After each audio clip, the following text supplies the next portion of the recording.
बच्चों, कैसे हैं आप सब? एकदम बढ़िया। मैं दीपक पटेल, हम सबके channel study with Deepak Patel में आपका स्वागत करता हूँ। चलिए, आज के अपन 2 या 3 डेरिवेशन, जैसा टाइम रहेगा वैसे डेरिवेशन खत्म कर लेंगे, ठीक है बच्चों? तो पहला अपना डेरिवेशन है कैपेसिटेंस ऑफ स्फेरिकल कैपेसिटर। दूसरा डेरिवेशन है parallel plate capacitor when dielectric medium is partially filled between the plates। ठीक है बच्चों, फिर तीसरा डेरिवेशन अगर होगा तो इसमें करा दोगे, वरना नेक्स्ट लेक्चर में करेंगे। हमें total energy, total potential energy ले लीजिए और total energy of a charged conductor. ठीक, क्योंकि इसमें ये बड़ा वाला है और ये भी बड़े वाले, इसलिए बोला था कि अगर ये होगा तो कर देंगे, नहीं तो नहीं करेंगे। ठीक, पहला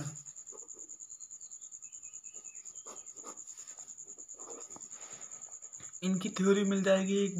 चलिए पहले तो आप स्फीयर बनाइए। स्फेरिकल है, स्फेरिकल बना लीजिए। ठीक, ये पहला sphere.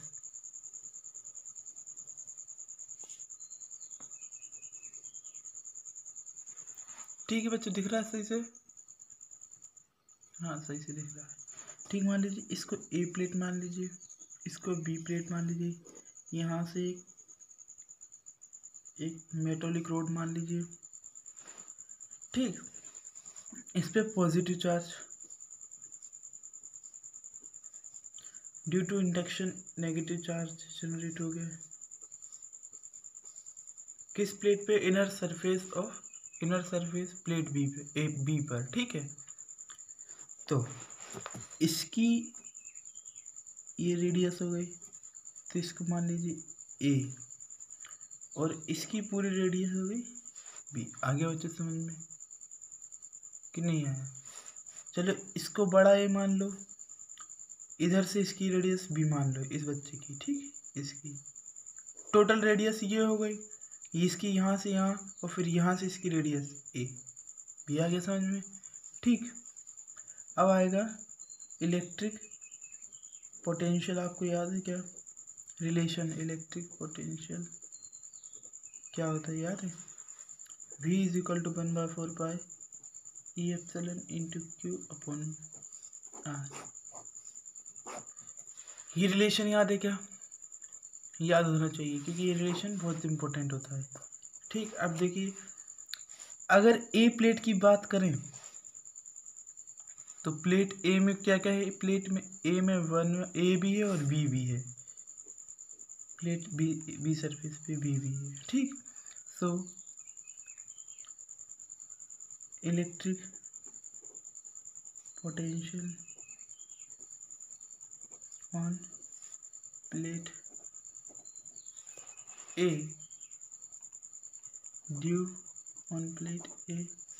Due to positive charge q charge, तो इसमें V1 हो जाएगा 1/4 pi e epsilon into charge है प्लस क्यू। ठीक, पॉजिटिव बोला तो पॉजिटिव लगा दिया। अब इसमें R क्या है? इसकी डिस्टेंस क्या हो गई? ए, स्मॉल ए। ठीक, R की जगह स्मॉल ए। अगर अपन अब दूसरी बात करें, on plate B negative charge induced हुआ। ध्यान से देखिए, इसकी इनर सरफेस पर नेगेटिव चार्ज हुआ, देख पा रहे हैं? ठीक, तो ये लिखेंगे electric potential on in the inside of plate B will be, नहीं, plate B due to negative charge will be. मतलब इलेक्ट्रिक पोटेंशियल नेगेटिव चार्ज के प्लेट बी के अंदर होगा, क्या होगा वो निकालते हैं, देखते हैं। ध्यान से देखिए, अभी V2 निकलेगा 1/4π ऐसे एच इट इज रहने दीजिए, इंटू नेगेटिव चार्ज लीजिए Q अपॉन में R था तो उसकी जगह अब B आ गया। अब अपन टोटल निकालने बैठे, मतलब इस टोटल सरफेस पे इस A की पूरी सरफेस पे कितना चार्ज हुआ है, तो समीशन कर देंगे V1 का और V2 का। तो मतलब टोटल चार्ज ऑन, या टोटल पोटेंशियल लिख लीजिएगा, total potential on plate A will be, तो V equal to V1 plus V2। अब देखो V1 की जगह क्या 1/4π इंटू पॉजिटिव चार्ज, मतलब Q रख देता हूँ, A आ गया तो A रख दिया, plus 1/4π into minus Q charge है इसमें अपॉन क्या है B, और ध्यान से देखें तो 1/4π इंटू Q अपॉन में A minus 1/4π into Q upon में V। ये नेगेटिव इधर आ गया, positive negative equal to negative, आगे समझ में। इसमें इन दोनों में कॉमन क्या है,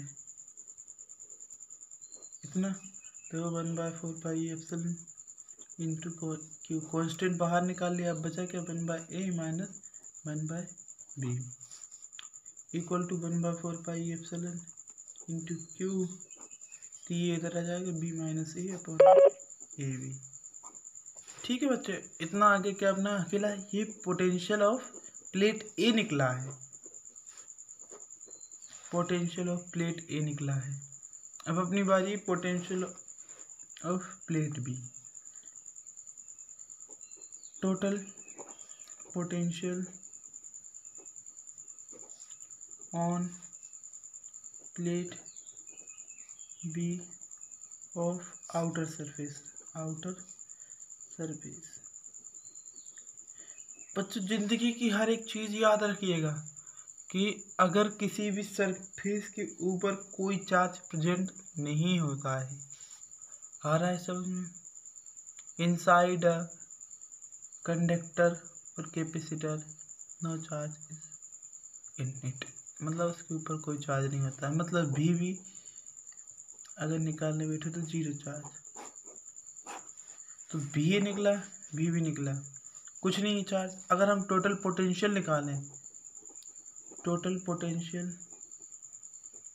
ऑफ स्फेरिकल कैपेसिटर,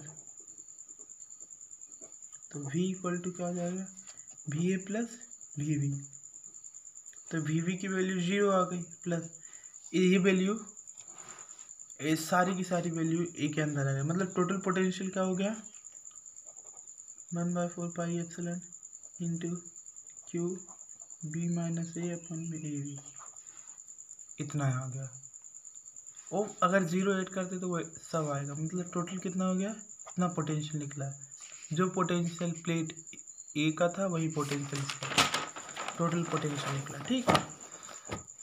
अगर हमें कैपेसिटेंस निकालनी थी, capacitance of spherical plate capacitor, तो क्या हो जाएगी C is equal to Q upon में B, C as it is, Q as it is, B की वैल्यू क्या निकली 1/4πε into q B minus A upon में ए बी, ये निकली है। क्यू से क्यू काट दीजिए तो बचा क्या, C is equal to 1/b minus A upon में 4πε ए बी। तो ये ऊपर चले जाएगा तो क्या जाएगा 4πε ए बी अपॉन में बी माइनस ए, इतना बचेगा। मतलब capacitance of spherical plate capacitor इतना निकलता है। आगे बच्चे समझ में। अब अपन दूसरे पेज से दूसरा डेरिवेशन स्टार्ट कर देते हैं। हो सकता है आज के मतलब आज का जो ये लेक्चर लगा उसमें एक ही ये हो, एक ही मतलब दूसरा डेरिवेशन होगा। जो मैं बता रहा हूँ वो कर लेंगे अपन, है ना, छोटा वाला, क्योंकि ये बहुत बड़ा वाला डेरिवेशन हो गया। ठीक है बच्चों, अब हम दूसरा डेरिवेशन स्टार्ट करते हैं। चलिए बच्चों अपना डेरिवेशन स्टार्ट करते हैं। अपना तीसरा डेरिवेशन खत्म। सेकंड अगर करने बैठ गए तो जगह नहीं बचने वाली। ठीक है बच्चों, इसलिए अपन थर्ड वाला डेरिवेशन खत्म करेंगे, जिसको हमें प्रूव करना है। Prove that energy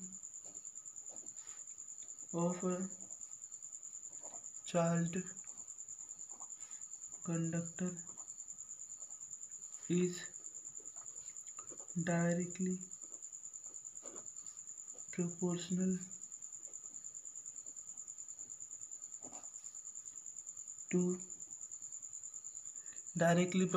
to its square of potential।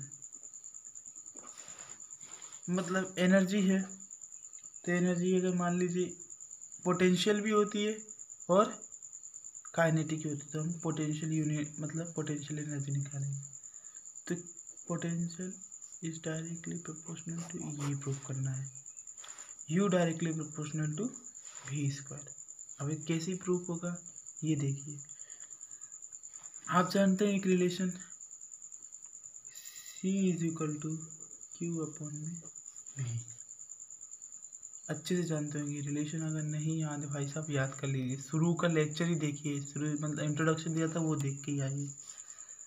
सो अब मैं इसकी v की वैल्यू निकालूँ तो क्या निकलेगी, Q/C। आगे समझ में। अब ध्यान से देखिए, इस इक्वेशन को अपन फर्स्ट इक्वेशन मान लेते हैं। बी है वो relation,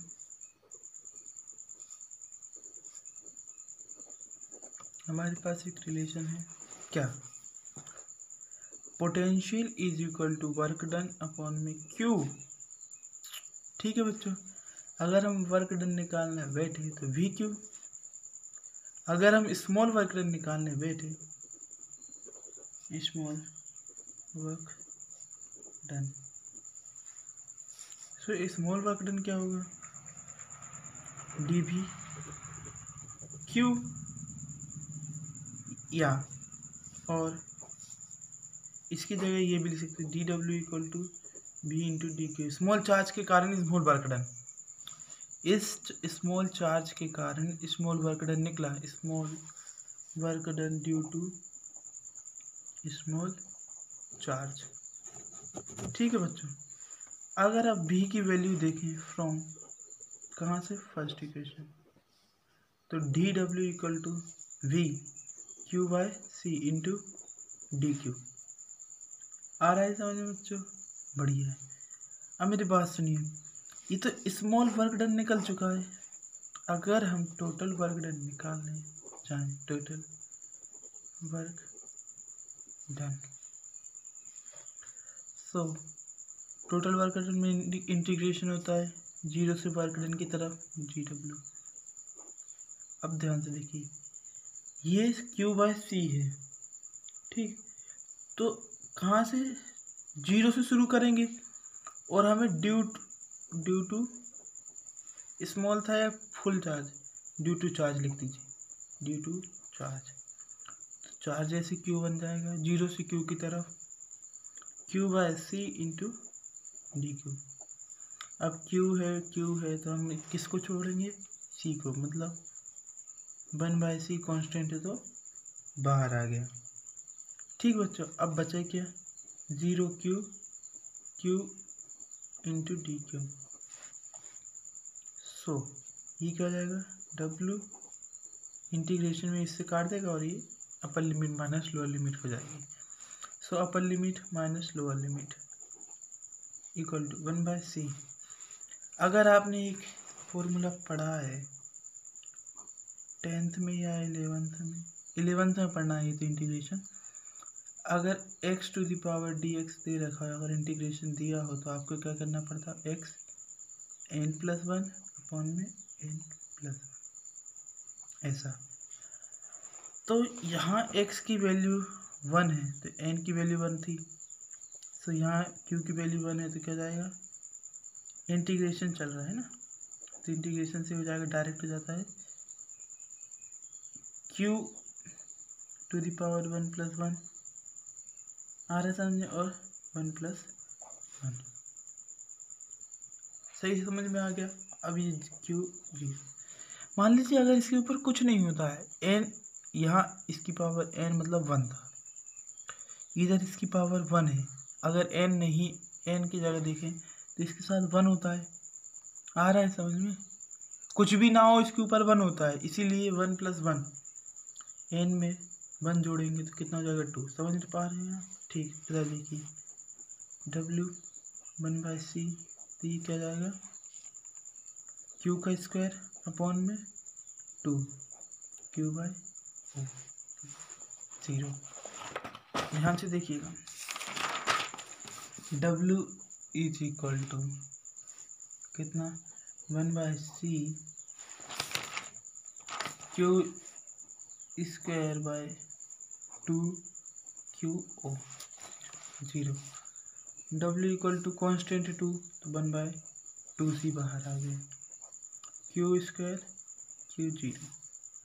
W equal to 1/2c, q की जगह q square -0, W equal to 1/2c q square. अब आप जानते हैं रिलेशन, फ्रॉम द रिलेशन लिखिए, फ्रॉम द रिलेशन, या अगर ये नहीं लिखना चाहते तो लिखिए W इक्वल टू 1/2c, यहाँ ऐसे करके since C is equal to Q upon में V और Q is equal to CV, ऐसा कर दीजिए, आगे समझ में।